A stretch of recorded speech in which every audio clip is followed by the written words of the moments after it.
Hi, cuties. I think it's time to finish Sir Henry's Honeystands and see how it ends. Peekaboo! Grammy doll here. Okay, everybody, let's get ready. Sir Humphries Honeystands, Part 3. Okay.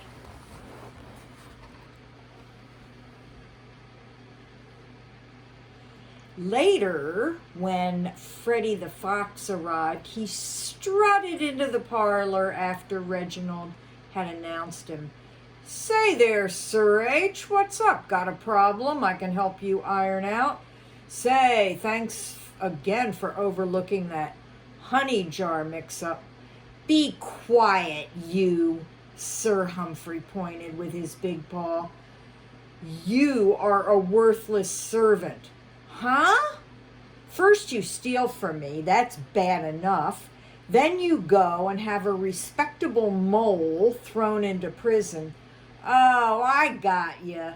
You mean Barnabas? Listen, Sir H, he's a bum, always trying to get something for nothing. I turned him over to the police. That's the last time he'll bother us." "You should have forgiven him." "Hey, he owed me," Freddie objected. "If that is your attitude, Freddie, I have no choice but to take action. If you cannot forgive this small debt, then neither will your debt be forgiven." "What?" "Reginald," Sir Humphrey roared. "Sir," the butler responded. "Call the police," he ordered. "Very good, sir," Reginald replied before reaching over to ring a bell hanging near the doorway. "The police!" Freddie screeched. "What are you doing?"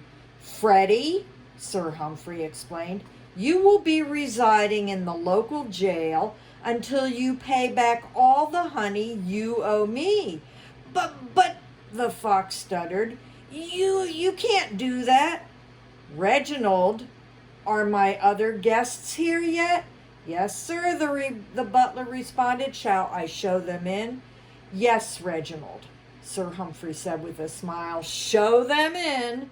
"Very well, sir," the butler nodded, opening the door and inviting the waiting guests inside.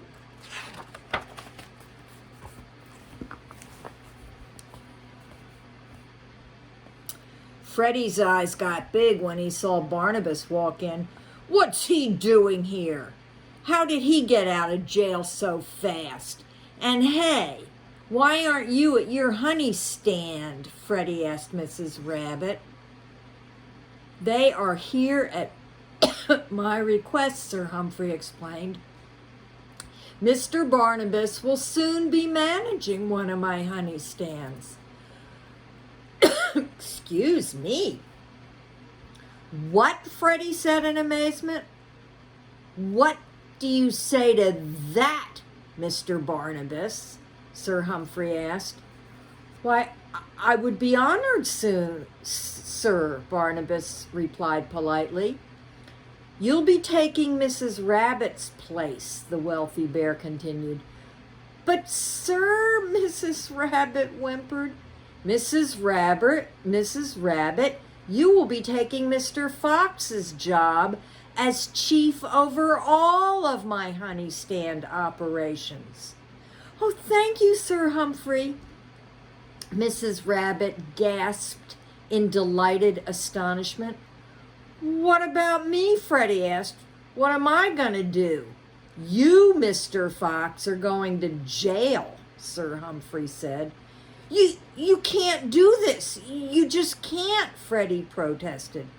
Reginald opened the door. "Sir Humphrey, the law enforcement officers have arrived."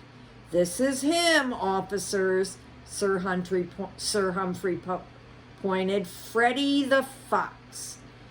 "Haven't we seen you somewhere before, buddy?" one of the officers asked. "Come along, Mr. Fox," the second officer said. He and the other officer grabbed Freddie by the scruff of his neck and carried him down the hallway and out the door to jail. Sir Humphrey waited until the door was closed. Now, Mrs. Rabbit and Mr. Barnabas, we had better discuss the details of your new positions. As you know, selling honey can be sticky business.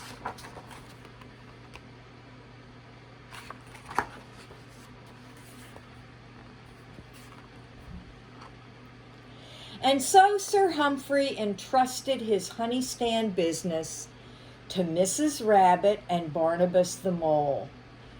Barnabas soon became a skillful honey salesman, dealing fairly with all the forest animals.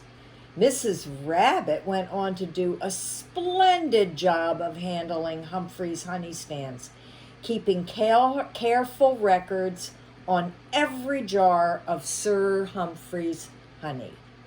With these two faithful servants handling his affairs, Sir Humphrey was free to spend his days lounging in his spacious mansion, sipping tea and eating muffins and honey. As for Freddie the Fox, he became known as the fox who wouldn't forgive. He remains in jail to this day, still paying back his debt to Sir Humphrey. He now has only 95.5 jars of honey to go.